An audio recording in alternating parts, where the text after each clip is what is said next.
ચાલો મંથનભાઈ, હું તમને એક સવાલ પૂછું. એક લાઈનમાં એક વિદ્યાર્થીનો ક્રમ ઉપરથી ત્રીજો છે અને નીચેથી ત્રીજો કે થર્ડ છે, તો લાઈનમાં કુલ કેટલા વિદ્યાર્થીઓ હશે? 5. કેવી રીતે નક્કી કર્યું?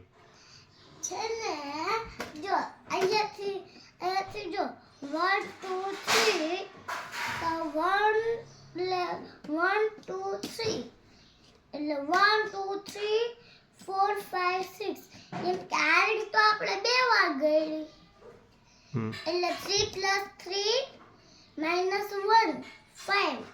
સાચો જવાબ. વચ્ચેની રીંગ બે વાર ગણી એટલે આપણે એક વાર માઇનસ કરી, બરોબર ને? ઓકે. 3 + 3 6 -1 એટલે કે 5. ચાલો બીજો સવાલ. એક લાઈનમાં એક વિદ્યાર્થીનો ક્રમ ઉપરથી ફોર્થ છે અને નીચેથી પણ ફોર્થ છે, તો લાઈનમાં કુલ કેટલા વિદ્યાર્થીઓ હશે? 7. સાચો જવાબ. ગણતરી કેવી રીતે કરી? મને સમજાવો તો ખરી. ઠીક, એટલે એની જરૂર નથી, આપણે 4 + 4 -1 એ મુજબ ગણતરી કરી.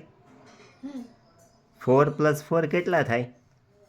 4 + 4 8 થાય. -1 -1 કેમ કે વચ્ચે એટલે 8 કાઢી નાખવાનો અને 7 બોલી જાય.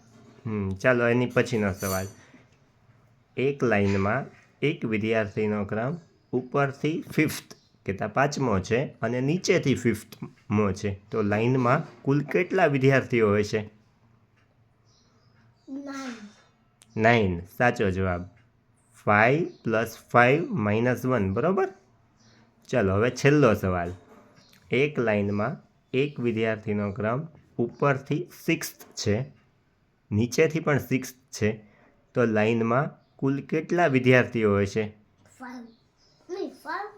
ઉપરથી સિક્સ્થ છે, નીચેથી સિક્સ્થ છે. 6 +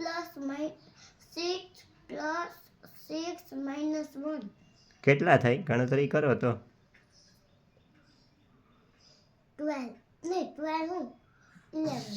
12 -1 એટલે કે 11. સાચો જવાબ. તમને રેન્કિંગ ટેસ્ટ આવડી ગયું.